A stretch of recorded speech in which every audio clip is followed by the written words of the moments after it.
They seemed like any other blended family: a widowed mother, her teenage son, and a stepfather bringing his own child into the fold. But behind the carefully curated family photos lay a dark, forbidden secret that would shock their small suburban community. When a violent tragedy forced the truth into the light, investigators uncovered a tangled web of obsession, jealousy, and betrayal. What really happened behind closed doors? And how did it all spiral so tragically out of control? When Clara Sanders married Greg Warner, their picture-perfect union seemed like a fresh start. Clara, a kindergarten teacher with a warm smile, had been widowed for years. Greg, a suave businessman with an enviable lifestyle, seemed like the missing puzzle piece in her life. Together, they merged their families into one modern Brady Bunch, except this family had cracks that no one noticed until it was too late.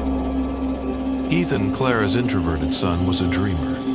He preferred sketching in his notebook over engaging in conversations. Lucas, Greg's son, was Ethan's opposite: a confident, athletic boy with a magnetic charm and an underlying edge.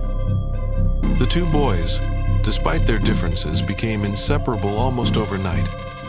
Ethan finally had someone to shield him from bullies at school, and Lucas seemed to enjoy his role as protector. But the dynamic soon took an unsettling turn. Ethan's behavior grew erratic. He started skipping meals, spending long hours locked in his room. Lucas, once outgoing, began picking fights at school and retreating into brooding silences. Clara dismissed it as growing pains, while Greg laughed it off, proud that his son was taking Ethan under his wing. However, the neighbors whispered. Too close, one said. Unhealthy, said another. Still, the boys' bond deepened. Late at night, muffled voices and the sound of something heavy sliding across the floor could be heard from their shared bedroom.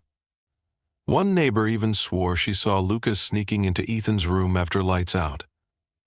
What the family thought was brotherly camaraderie had already begun to spiral into something darker.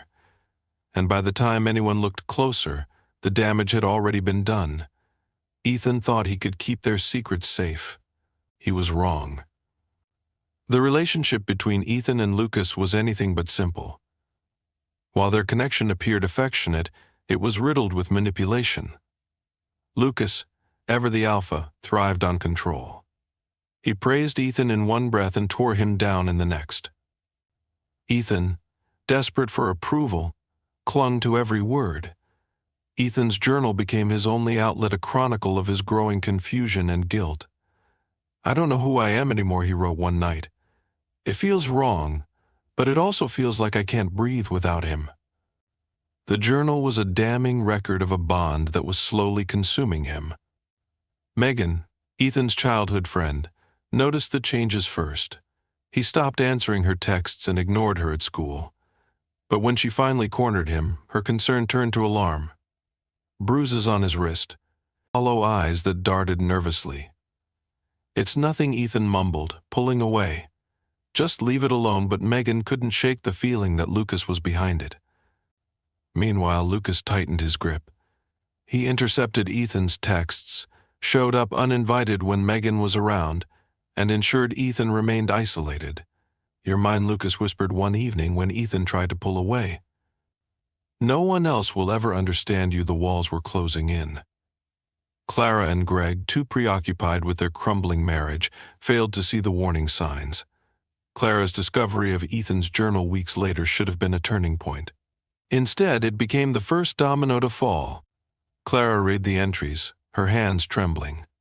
She didn't understand everything, but she knew one thing: her son was in trouble. Before she could act, a violent confrontation between the boys shattered the fragile facade forever. Would you like further chapters expanded or additional suspenseful elements? The house was unnervingly still when Clara and Greg returned that night. Clara immediately felt something was wrong. The eerie silence pressed down on her chest like a weight. Their blended family was rarely quiet, and the uneasy calm felt like the eye of a storm. Ethan, Clara called out. No response. As they moved through the dimly lit house, signs of chaos emerged. A vase lay shattered near the living room, and streaks of something dark, was it blood, stained the hardwood floor. Greg's face tightened as he pointed to the staircase. At the bottom of the stairs lay Ethan, crumpled like a rag doll, blood pooling beneath his head. Clara's scream pierced the air as she rushed to him, her trembling hands checking for signs of life. His chest rose and fell weakly, but his eyes were closed. "Call 911, she screamed. Greg bolted to the phone, his hands shaking so violently he almost dropped it. Clara cradled Ethan's head, her mind racing. Where was Lucas? The paramedics arrived, their faces grim as they stabilized Ethan and loaded him into the ambulance. Police officers swarmed the house, their flashlights scanning for clues.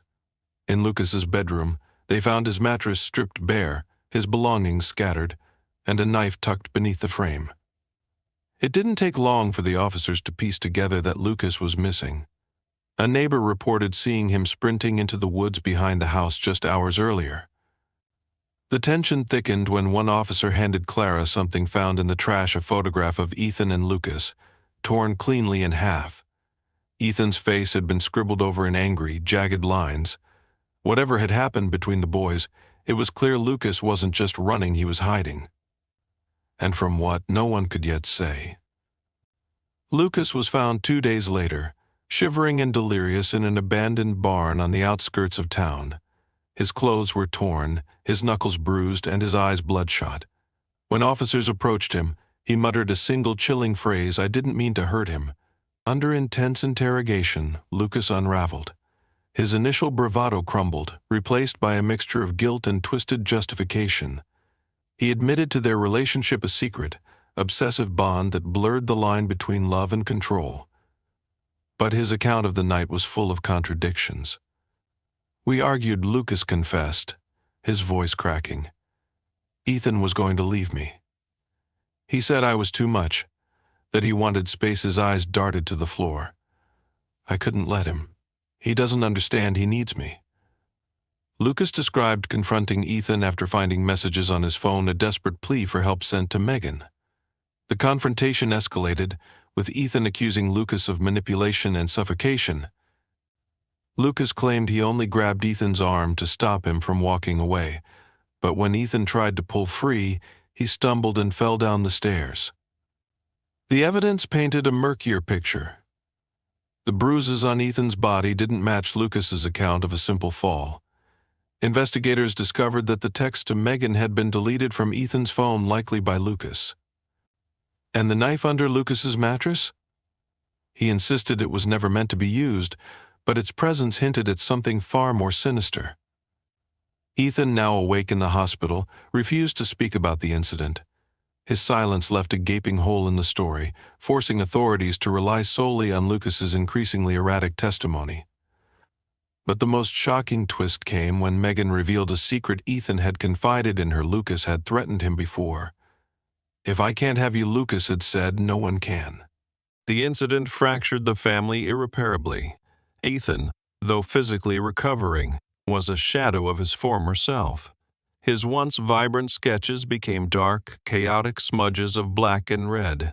He spoke little, retreating into himself as therapists tried to coax out the truth. But he carried his secrets like heavy chains, refusing to reveal what truly happened that night. Lucas faced trial, his expression cold and detached as the prosecution painted him as a controlling, obsessive figure. His defense argued he was a troubled young man overwhelmed by emotions he didn't understand. But the damning evidence, Ethan's injuries, the deleted messages, the knife under the mattress, told a more sinister story. Lucas was sentenced to 7 years in prison for aggravated assault. He maintained his innocence in letters sent to Ethan from his cell, begging for forgiveness, claiming he acted out of love. Ethan never responded, but he kept the letters in a shoebox under his bed. Whether out of fear, anger, or something more complicated, no one could say.